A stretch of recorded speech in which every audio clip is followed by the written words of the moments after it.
Assalamu alaikum. Kulanti wanaagsan daawade. Halkan waa Somali Inside Media. Waxaan uga hadalnaa wararka ugu waaweyn adduun weynaha iyo Soomaalida. Qodobada aan idin hayna xilligan waxa ugu waaweyn. Waxa soo bixi doono war wanaagsan oo ku saabsan wada hadallada Mareykanka iyo Iran. Xitaa waxa suuragal ah wada hadalladu in ay dhacaan Jimcaha. sidaas waxaa dhahaya madaxweynaha Mareykanka Donald Trump wuxuuna u sheegay wargeyska The New York Post la yiraahdo ee dalka Mareykanka soo baxa.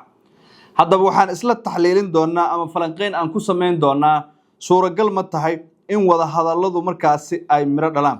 Sidoo kale Mareykanka wuxuu xanibay lacag ay lahayd dawladda Ciraaq oo markaasi ku jirtay 500 oo milyan oo lacagta shidaalka Ciraaq ah si loo cadaadiyo Ciraaq.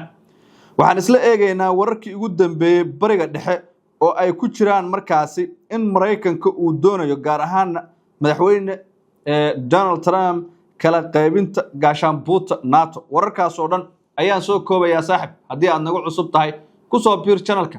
waa bardhaxa markaasi dhawaangala ama mareeg dhawaangala oo aan u furnay inaan unaga hadalno warbixinada ugu waaweyn adduunka gaar ahaan xiisaha dagaal ee bariga dhexe isoo kale wararka caalamka guud ahaan ku soo biir channelka oo subscribe soo dhig muuqaalka kan like saar siina share gare waa mahadsantahay saaxiib. waxaan ku bilaabayaa madaxweynaha Mareykanka Donald Trump mar kale wuxuu rajo ka muujiyay in la soo afjaro dagaalka dheeraaday ee u dhaxeeya Mareykanka iyo Israel oo isku safa iyo Jamhuuriyadda Islaamiga ee Iran.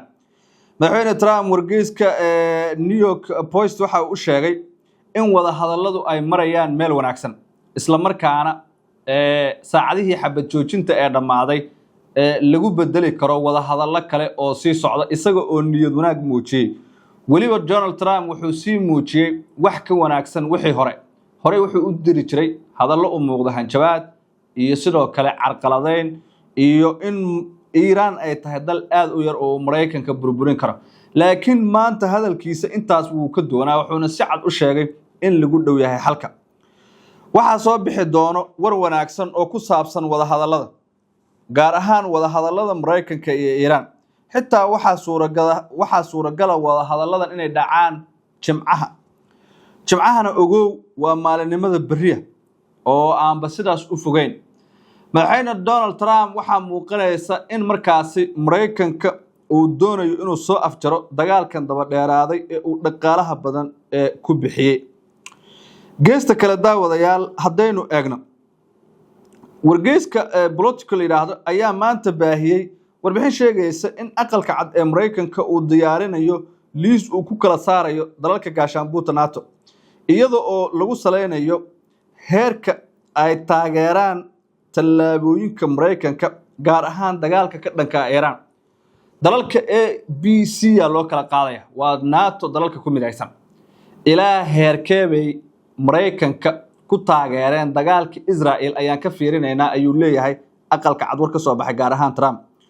warbixinta waxaa lagu sheegay in dalalkan loo arko kuwa si fiican u taageera ama dalalka loo arko kuwa si fiican u taageera Mareykanka ayaa laga yaabaa inay helaan faa'iidooyin gaar ah halka kuwa kalena ay la kulmi karaan cawaaqib sida in la yareeyo joogitaanka ama markaasi joogitaanka ciidanka Mareykanka ama heerka iskaashiga Mareykanka ay la leeyihiin oo waxaan u dhigayaa hoos ayuu ka wadaa dabcan.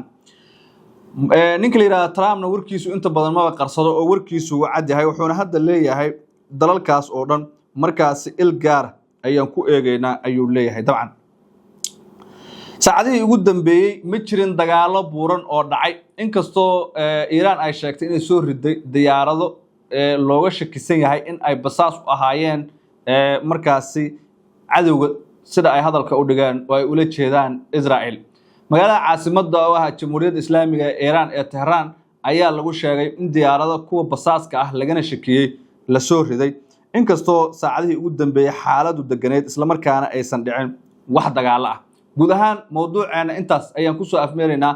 la soco barnaamijkeena labaad oo soo gali doono 12 subaxnimo maalinka bari ah. inta ka sokays waxaan ku leeyahay waa maasantahay saaxiib. subscribe ta naga ilaawin muuqaalkana like saar una sii share garee saaxiibadaada.